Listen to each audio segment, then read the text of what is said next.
தேவனை அறிகிற அறிவில் திருப்தியாகாம கண்டினியூஸா பிரஸிங் ஆகணும். எவ்வளவு தூரம் தேவனை அறிகிறோமோ அவ்வளவு தூரம் முன்னேறுவோம். 10 வாசிக்கிறேன். இப்படி நான் அவரையும் அவருடைய உயிர்த்தலின் வல்லமையும் அவருடைய பாடுகளின் ஐக்கியத்தையும் அறிகிறதற்கும் அவருடைய மரணத்துக்கொப்பான மரணத்துக்குள்ளாகி எப்படி ஆகினும் நான் மரித்தோரிலிருந்து உயிரோடு எழுந்திருப்பதற்கு தகுதியாகும்படிக்கும் அவருக்காக எல்லாவற்றையும் நஷ்டம் என்று விட்டேன், குப்பையாக எண்ணுகிறேன். நான் அடைந்தாயிற்று அல்லது முற்றிலும் தேறினும் நானேன் என்று எண்ணாமல் கிறிஸ்து இயேசுவினால் நான் எதற்காக பிடிக்கப்பட்டனோ அதை பிடித்து கொள்ளும்படி ஆசையாக ஒன்றை பிடித்து கொள்ளும்படி ஆசையாக ஃபார்வர்ட் ஆகிறேன். நான் அடைஞ்சிட்டேன்னு நினைக்கல, தேறிட்டேன்னு சொல்லலை. உன்னை இன்னும் பிடிக்கணும்.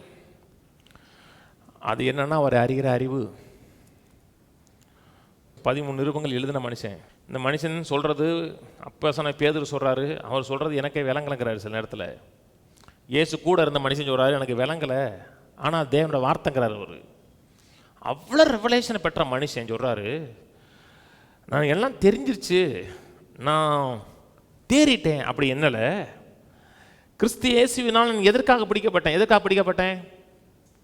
அவருடைய குமாரனுடைய சாயலுக்கொப்பா மாற்றப்படணும். அதான் பிடிக்கப்பட்டதோட நோக்கம். சுவிசேஷம் சொல்றது மட்டும் இல்லை, எவர்களை முன்குறித்தாரோ அவர் அழைத்திருக்கிறார், எவர்களை அழைத்தாரோ அவர் நீதிமானாக்கினார், எவர்களை நீதிமானாக்கினார் அவரை மகிமைப்படுத்தியிருக்கிறார்னா அப்படி சொல்றாரு. குமாரனுடைய சாயலுக்கு ஒப்பாக மாறும்படியான முன்குறித்தார் இருக்கு. எதுக்கு முன்குறித்தார்? குமாரனை போல மாறணும். குமாரனை இந்த பூமியில இமிட்டேட் பண்ணணும். நான் சொன்னது புரியுதுங்களா? இழந்த மகிமையை கொடுத்திருக்கிறாரு, திரும்பி குமாரனை இந்த பூமியில எக்ஸ்போஸ் பண்ணணும். வாசிக்கிறேன். சகோதரரே, அதை நான் பிடித்து கொண்டேன் என்று எண்ணுகிறதில்லை, ஒன்று செய்கிறேன்.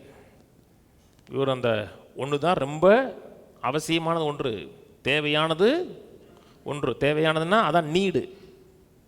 கீழே சகோதரரே, அதை பிடித்து கொண்டேன் என்று எண்ணுகிறதில்லை, ஒன்று செய்கிறேன். பின்னானவைகளை மறந்து முன்னானவைகள் நாடி கிறிஸ்து இயேசுக்குள் தேவன் அழைத்த பரம அழைப்பின் பந்தய பொருளாக லக்கை நோக்கி தொடர்கிறேன். நம்மில் தேறினவர்கள் யாவரும் இந்த சிந்தையா இருக்க கடவும். எதை குறித்து பேசுறார்? சிந்தையை பற்றி பேசுறார். மைண்ட்ல பெர்ஃபெக்ட் ஆயிட்டோம். எதை குறித்து பேசுறார்? சிந்தை மைண்ட் ரெனியூவலை குறித்து பேசுறார். நான் எனக்கு மைண்ட் ரெனியூ ஆயிருக்கு, உங்களுக்கு ரெனியூ ஆகட்டும். இந்த சிந்தையை தவிர 15 வாசிக்கிறேன். நம்மில் தேறினவர்கள் யாவரும் இந்த சிந்தையா இருக்க கடவும். எந்த காரியத்திலாவது நீங்கள் வேற சிந்தையா இருந்தால் அதை தேவன் உங்களுக்கு, இதை தவிர உங்க எண்ணம் வேற எதுலாச்சும் போச்சுன்னா கர்த்தர் உங்களுக்கு வெளிப்படுத்துவார். பிரதானமான சிந்தை என்ன இருக்கணும்? ஒன்று இருக்கணும். அந்த ஒன்று என்ன? பின்னானவைகளை மறக்கணும். அவர் பயங்கரமான ஆளுங்க. ஒன்றுன்னு சொல்லிட்டு 3 சொல்லுவார்.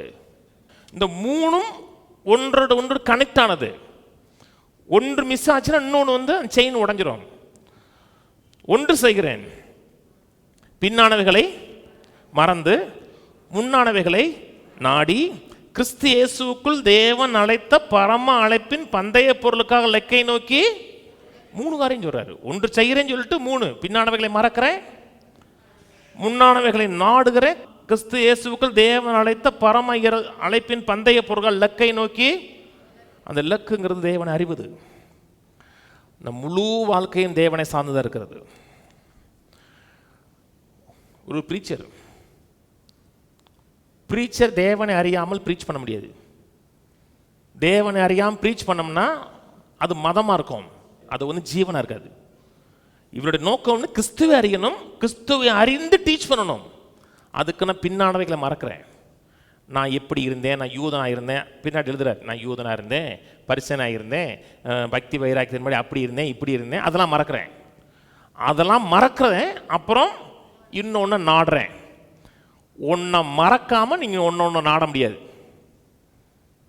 என்னங்க, இங்கேருந்து அதை பிடிக்கணும்னா இதையும் பிடிக்கக்கூடாது, இதை விடணும், அதை பிடிக்கணும். முதல்ல கடந்த கால தோல்விகள், அவமானங்கள், நிந்தைகள், கடந்த கால ஃபெயிலியர், அதை அதை அதை மறக்கணும். அதை மறக்காமல் நீங்கள் ஃபார்வர்ட் ஆக முடியாது. முதல்ல கடந்த காலத்தில் என்ன நடந்துச்சு, ஏது நடந்துச்சு, தோல்வியாக இருக்கலாம், வெற்றியாக இருக்கலாம். நீங்கள் ஃபார்வர்ட் ஆகணும்னா உன்னை பிடிச்சிக்கிட்டு இருக்கிறவரை அதே நிலையில் இருப்போம். நான் அந்த காலத்தில் எப்படி ஜெபம் பண்ணுவேன் தெரியுமா? காலையில் 4 மணிக்கு எந்திரிச்சுன்னா 6 மணி வரை ஜெபம் பண்ணுவேன். அந்த காலத்தில். இந்த காலத்தில் எங்கே எந்திரிக்க முடியுது?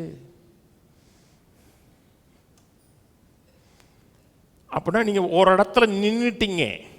ஒன்று செய்கிறேன், கடந்த காலத்தை மறக்காமல் இருக்கிறேங்கிறீங்க. அவர் சொல்றார், ஒன்று செய்கிறேன், பின்னானவைகளை மறந்து முன்னானவைகளை நாடுறேன். கடந்த காலத்தை மறக்காத வரை எதிர்காலத்தை நீங்கள் ஃபார்வர்ட் பண்ண முடியாது. கடந்தது மறங்க, ஃபார்வர்டாங்க. ஃபார்வர்டாகி நின்றாதீங்க. ரொம்ப பேர் ஃபார்வர்டாகி லக்க பிடிச்சிட்டாங்க, தேவனை அறிஞ்சிட்டாங்க ஓரளவுக்கு, ஆனால் அதில் திருப்தி ஆகிட்டாங்க. தேவனை அறிகிற அறிவில் திருப்தி ஆகாமல் கண்டினியூஸாக ப்ரெஸ்ஸிங் ஆகணும். எவ்வளோ தூரம் தேவனை அறிகிறோமோ அவ்வளோ தூரம் முன்னேறுவோம். வாழ்க்கையில் அத்தனை பிரச்சனைக்கும் பதில் என்னங்க?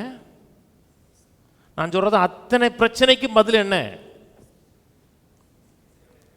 கிறிஸ்துங்க. அத்தனைக்கும் பதில் கிறிஸ்துங்க. இன்னைக்கு சமுதாய பிரச்சனை இருக்கு, பதில் என்ன? கிறிஸ்து.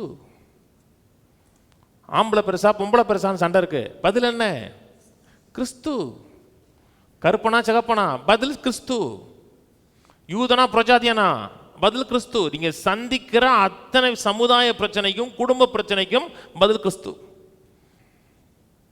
ஒன்று செய்கிறேன், பின்னானதை மறக்கிறேன், முன்னானதை நாடுகிறேன். தேவன் அழைத்த பரமாறல் அழைப்பின் பந்தய பொருள் லக்கை நோக்கி தொடர்ந்து ஃபார்வர்ட் ஆகிறேன். அவர் ஒன்று தாங்க, அவரை ஆராய்ச்சி பண்ணணும். அவர் என்ன, அவருடைய குணாதிசயம் என்ன, நேச்சர் என்ன, இதுக்காக நேரம் செலவழிங்க. செல்வம், செழிப்பு, சுகம், தீர்க்காயுசு, சமாதானம் அத்தனை உண்டாகும்.